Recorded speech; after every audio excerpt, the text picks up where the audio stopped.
Welcome to the Defeat the Drama podcast, where you'll learn tips, tricks, and strategies to help you gain clarity, find purpose, live boldly, and defeat the drama in leadership and life. Host Kirsten E. Ross is known to many as the drama-free queen.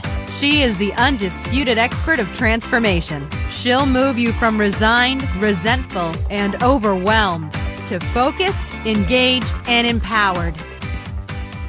Welcome to the Defeat the Drama podcast. I'm Kirsten Ross, your host, and this is episode number 19.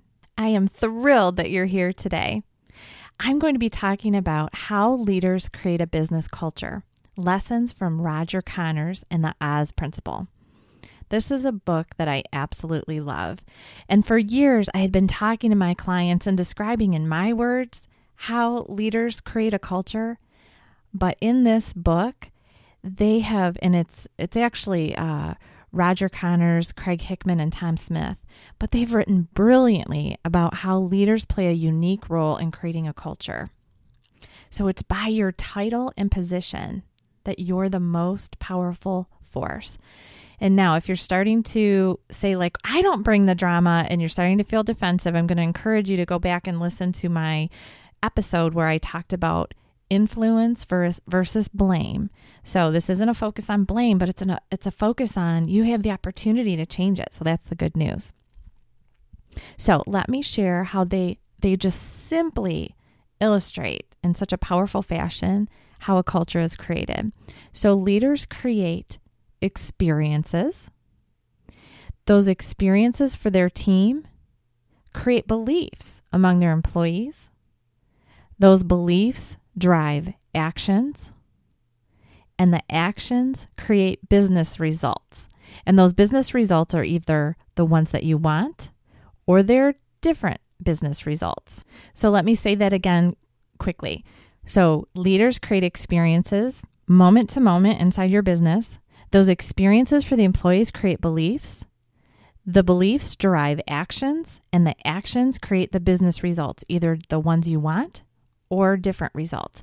Remember, I work under the assumption, and obviously these authors do too, employees do want to do a good job. So they're looking to you as their leader to determine, how can I know that I'm doing a good job? And it's through those experiences that you're creating for them that they're looking for the clues of what's important here. So let me give a quick illustration. So you're in a meeting and one of your employees raises her hand and she says, I have a great idea that will help the company save $500 a month.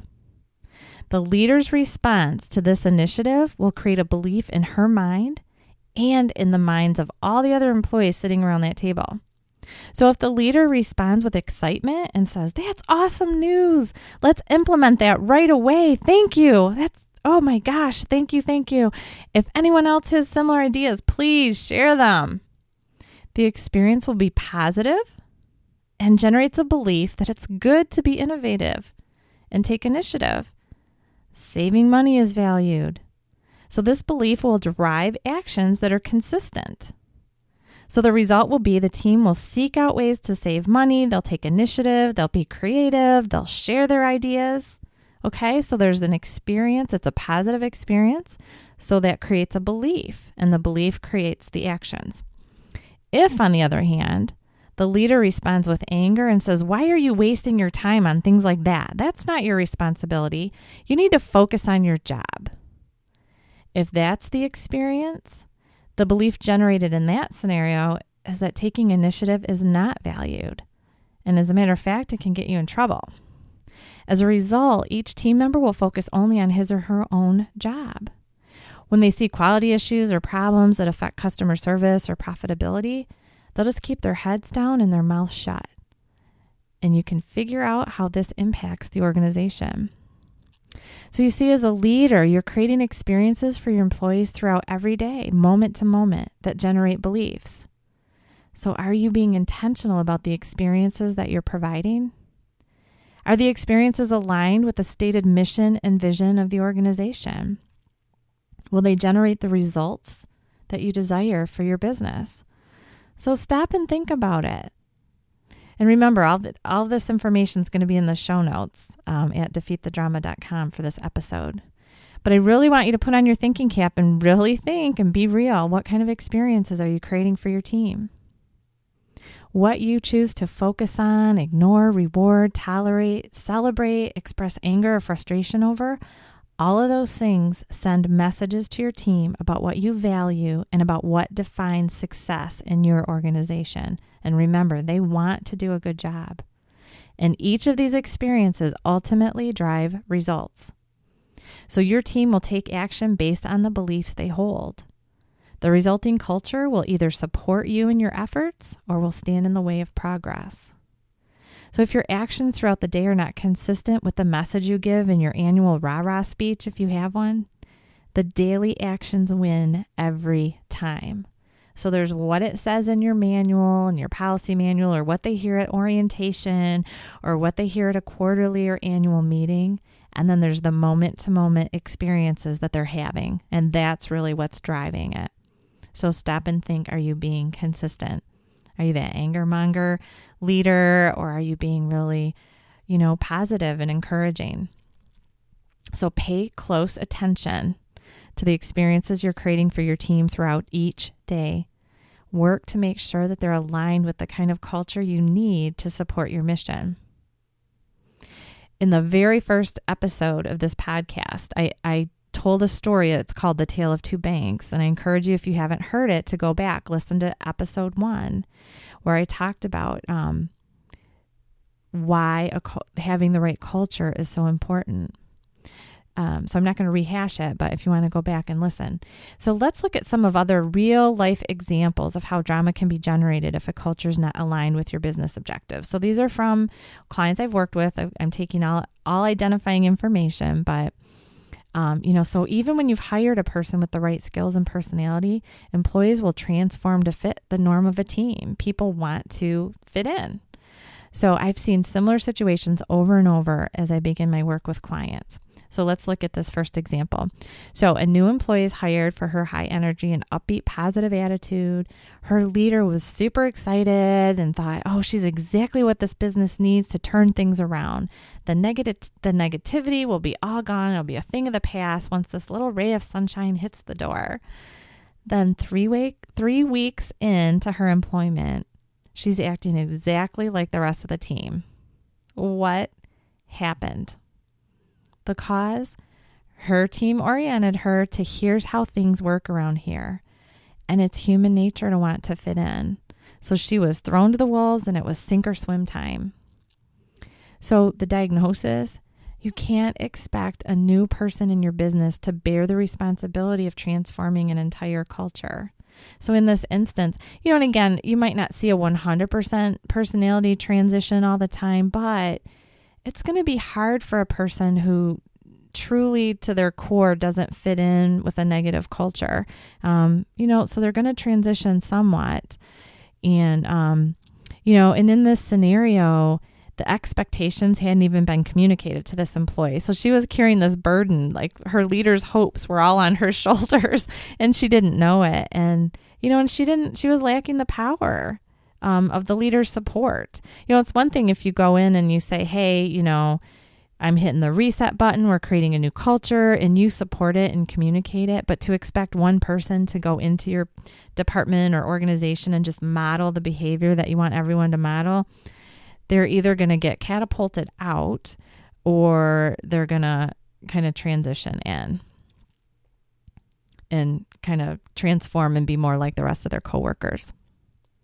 So you're the most able to enact change. You can certainly enlist the support of members of your team, but you've got to be the one overtly supporting them and kind of doing battle with them. You can't expect just one employee to be able to change a culture. So here's another example. A new employee was hired to do billing for a large company. She had a great background and was highly recommended, and she worked there for 1.5 years. And then all of a sudden she went out on a stress leave. And everyone was really shocked because no one realized that she was even stressed. So her fellow employees went to take over her work and they found stacks and stacks of unprocessed paperwork. And it was tens of thousands of dollars that hadn't been billed. So what happened?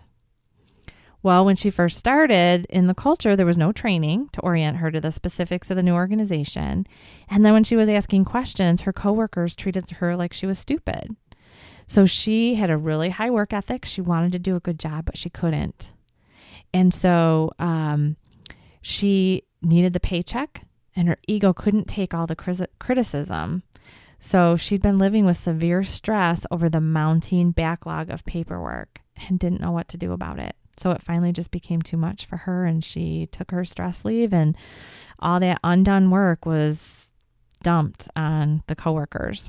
So the culture didn't support the training. The team members in the situation were actually hiding issues all over the place. So I came in after this happened, and everybody was hiding stuff. It was a super negative culture. So the stress of doing less than standard work was easier to take than the stress of enduring the treatment from owning up to a mistake. So the leader created experiences that generated this response. So they got in so much trouble if there was a mistake and were berated by each other and by the leader that everyone just hid all of their mistakes and issues and challenges and just kind of tried to write it out. So they I call it duck and cover. They had the blame game. So it was all about, well, it wasn't my fault. No one told me, and all that kind of stuff. It was a mess. So I'm not endorsing the behavior in either of these scenarios, but employees should still always do what was right. But I understand the behavior. Even the best, most well-intentioned people can go into survival mode and act in ways that they wouldn't under normal circumstances. So a leader has the power to step in and ensure that appropriate training is available. Employees can't do that. Now, did they have to treat her poorly? No. But, they were in a situation where everyone got treated poorly if they made a mistake. Again, not saying that the behavior's okay, but I understand it. I get it, because it happens when you're in that kind of culture. So when you add people, you're doing it to add more heads, arms, and legs into the arsenal. And ideally, those legs, arms, and heads will be coordinated extensions of you. But if your culture is breeding drama, your team is probably not a coordinated extension of you. And so you're losing opportunity to really gain that extra momentum. You can have all the right people with all the right attitudes, but if the work environment's poor, the team performance will be poor. So I say all this to say, focus on the experiences you're creating for your team. Are you creating an environment that really encourages people to speak up when they have issues and to help each other? Or are you creating an environment and experiences and beliefs where it's better to just shove everything under the rug and don't deal with it? So I don't know if you've ever visited the store, The Buckle. It's a national chain, and not too long ago I was in the mall and stopped at Buckle, and I am telling you, those people are on fire for denim. So that's what they sell. They sell kind of high-end jeans and all the stuff that goes with it. They know their products. They know which things will look best on, different body types. They suggest coordinating items. It was really like this high energy experience, and every single person who worked there exhibited it. So making that happen requires intentional focus. They have to hire well and train people to do that. They have to train them on the denim, but also having the passion and the excitement for it.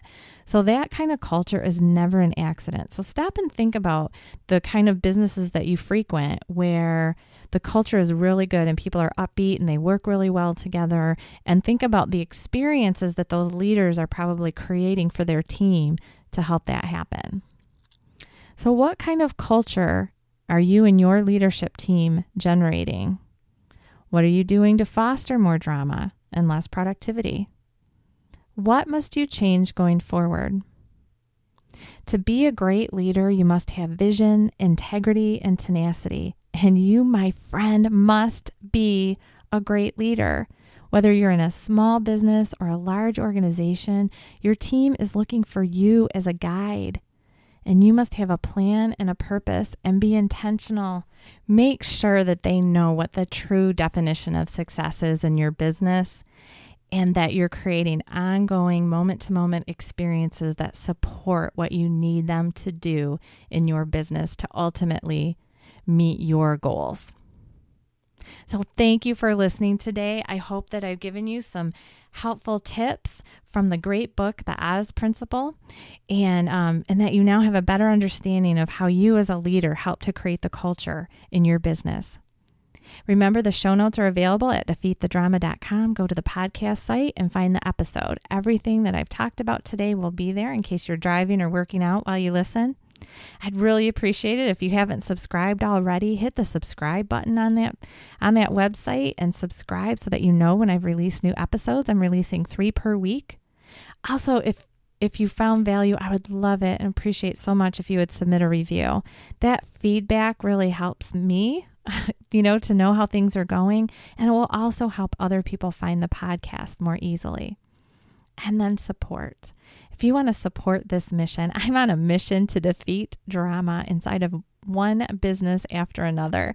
And the more people that get this information, the more that we can impact each business. Drama steals focus and zaps energy. And as a leader and as an entrepreneur, you just have too much going on. So you need to harness your energy and really focus your everything where it needs to be. So let's defeat the drama now. Until next time.